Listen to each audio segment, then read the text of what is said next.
All right, Alexander, let's talk about the terrorist attack in Dagestan, targeting two cities, including the region's capital. Orthodox Church was targeted, uh, synagogue was targeted, a priest was killed, security officials, police were also killed in another terrorist attack in Russia. We're about 3 4 months removed, or maybe more, from Crocus. About three months removed from Crocus, Yes. and here we are again with another terrorist attack. This time in Dagestan. What's your take on this?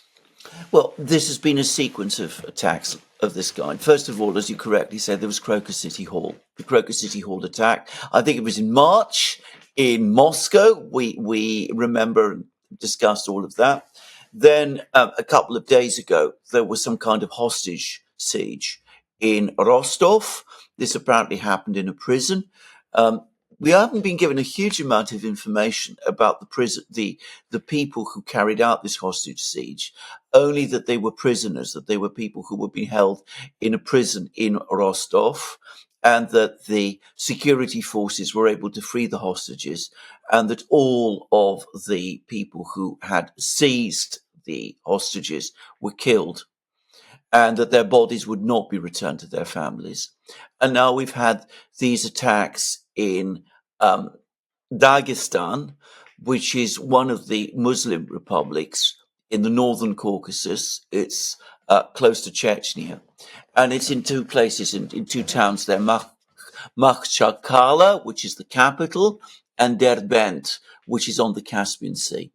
And the attacks in Dagestan specifically focused upon religious centers, places of worship, by non-Muslim community there.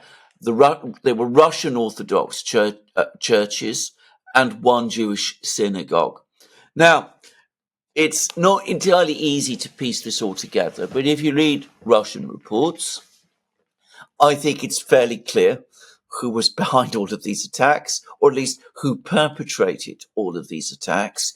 It looks like, just as was the case with Crocus City Hall, in the attack in Rostov and the two attacks in Dagestan, they all seem to be people who were ISIS affiliates. Now, ISIS, as we've discussed many times, very complex organization, not very easy to work out exactly who's behind it and what it does. But the assumption is that there are people behind it who pull the strings. The Russians have now straightforwardly said, and they've been saying this now for some time, it hasn't been widely noticed, but Russian officials have officially said that Ukrainian intelligence was behind the attack in Crocus City Hall, that they've now got the evidence which, as far as the Russians are concerned, confirms it. This has been said by Bortnikov, who is the head of the FSB, which is Russia's main anti-terrorist agency. So the Russians say the Ukrainians were behind the attack on Crocus City Hall. We've had a whole succession of other attacks against religious buildings in Dagestan and against people in Rostov. It looks as if someone is trying to create tensions between Russian Muslims and Orthodox Christian, and by the way, Jewish Russians in the Northern Caucasus, where, of course, as we know, there was a prolonged war in the 1990s and early 2000s. And the Russians are going to say that it's the Ukrainians who were behind this. I think this is as certain as night follows day. Well, the Ukrainians and I imagine the West, they're going to And say, the West, or yeah. some Russians, maybe not Some officially Russian. from the Russian Well, government. Russia. Well, I mean, as I said, with Crocus City Hall, the Russians are saying straightforwardly now that the Ukrainians were behind Crocus City Hall. The perpetrators came from ISIS and were jihadi fighters. The people who carry out these attacks are ISIS affiliates, but that the Russians say that the masterminds, the people who pull the strings, are located in Kiev and elsewhere in the West. That's what the Russians are saying. Yeah, so they'll probably say the same thing with They Dagestan. probably will say the same thing about these attacks too. Yeah, and these were coordinated in both cities, coordinated in order to sow division between the different religions and ethnicities. Yes, I mean, yes. it's clear.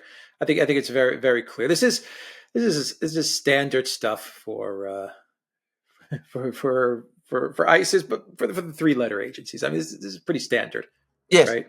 Yeah. I mean, bear in mind that this We've isn't seen this in the isn't past before. we have seen this in the past before. By the way, I mean, I ought to quickly add that there was also an incident back in October of last year in Makhachkala at the airport when again a flight, as I seem to remember, to Tel Aviv was basically attacked, and the passengers were attacked by a group of people who Yeah, with the very Telegram apparently channel, right? exactly, Yeah, which had been organized. yeah, So yeah, it yeah, all yeah. looks as if this is the same, the same groups that are operating and are trying to coordinate all of this.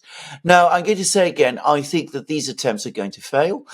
I think that the attempts to create problems between Muslims in Moscow and Russians in Moscow have not really been successful. The Russian authorities have clamped down on guest workers from Central Asia, and this has caused some frictions, but it's not escalated into anything massive.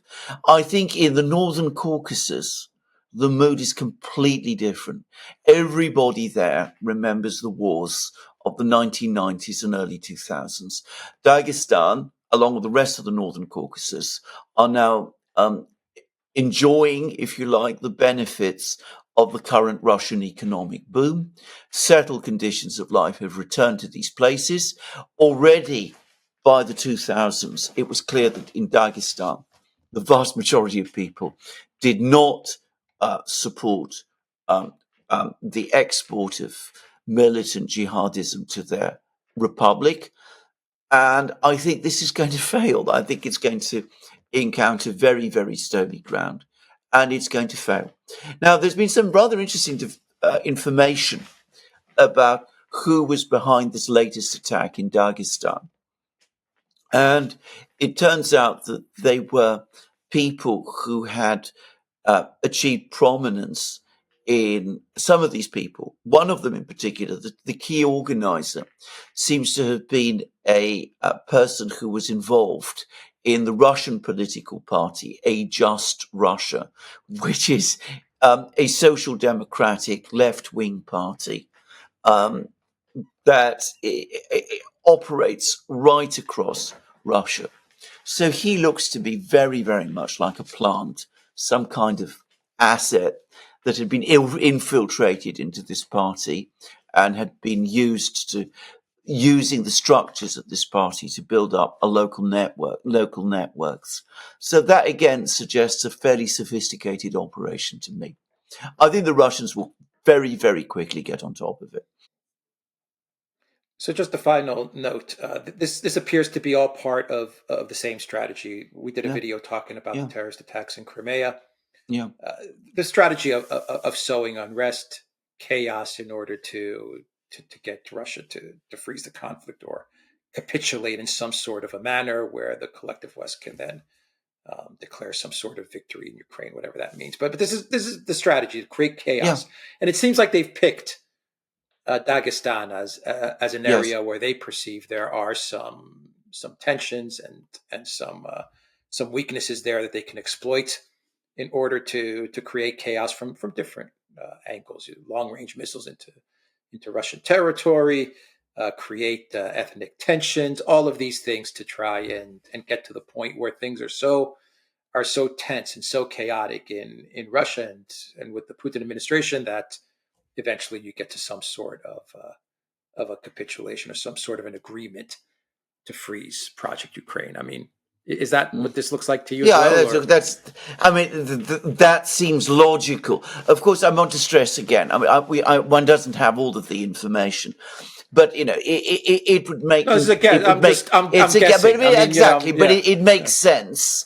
It's consistent with everything else that we know. And it would make sense. It's the kind of thing, as you said, that has been done before. So it makes absolute sense. I think what they're going to find is, yes, there are some people in Dagestan and the North Caucasus who would probably be swayed in this kind of way.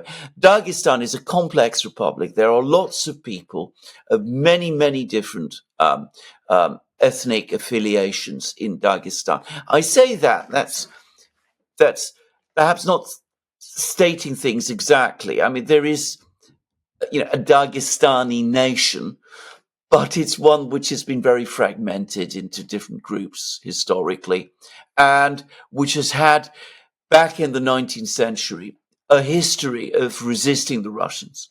So, they think they can capitalize on all of this. Dagestan did not participate in any meaningful way in the great uprisings that took place against the Russians in the 1990s in the Northern Caucasus.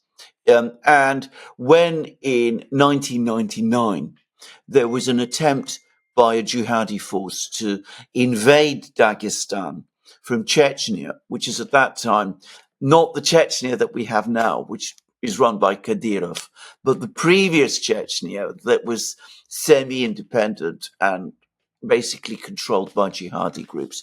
Anyway, when that force tried to advance into Dagestan, the local people rallied and actually fought against it.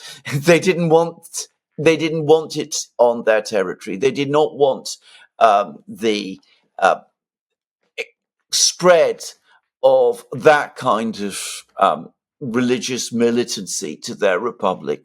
And I think in Dagestan and in the Northern Caucasus overall, again, it's a mistake to underestimate the sophistication of people. I think they understand perfectly well who is behind all of this and what they're trying to do.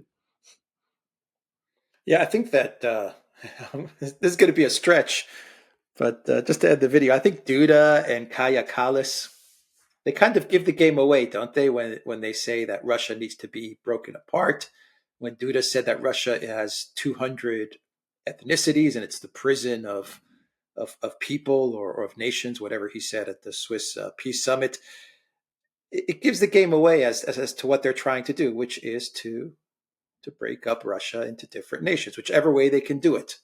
And Yes, so here they are looking at Dagestan and saying, okay, this is our starting off point. yes. That's exactly what I mean. I agree. I mean, I've got nothing to add to that.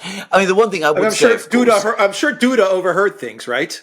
The yeah, Polish absolutely. president. I'm sure he overheard things exactly, precisely. Yes, and this is what they want to do. They want to provoke the Russians into some massive reaction in Dagestan, which rounds up everybody and creates tensions there, because that's what they think the Russians do. The Russians are far more sophisticated. And when we talk about the Russians, the authorities in Dagestan themselves are apparently very experienced and know very well how to deal with this kind of thing. As I said, I don't think it's going to work. As for what Duda and Kalas and all of those are saying, of course, they are willfully ignorant of the fact that 80% or so of the population of Russia are Slavs who identify probably now overwhelmingly as Russians. Now, I think the actual census figures put it at something like 71, 72%. But it's actually higher than this because, of course, you're getting an awful lot of people who are, coming in from Ukraine and from Belarus and all sorts of places who might not yet have registered as Russian citizens, but who are there. And beyond that, many of these other people who are not for the moment registered as Russians probably would self-identify as Russians also if they, if they were challenged to. They probably speak Russian and think of themselves as Russian and have assimilated very deeply into Russian society. People from the Armenian and Georgian diasporas, for example, which are huge in this country. So Callas and Duda are talking about a country that does not exist. It's not the patchwork of nationalities that they imagine. It doesn't work like this. It's actually a very, very cohesive place. Yeah, they need to be careful with their comments. Absolutely. Yeah. Okay. Well, these people are never careful with their comments. Yeah. That's asking them to change into something that, of course, they're not. Yeah. All right. We will end it there. The Duran.locals.com. We are on Rumble, Odyssey, BitChute, Telegram, Rockfin, and Twitter X. And go to the Duran shop. Use the code football24 to pick up some football merch. The link is in the description box down below. Take care.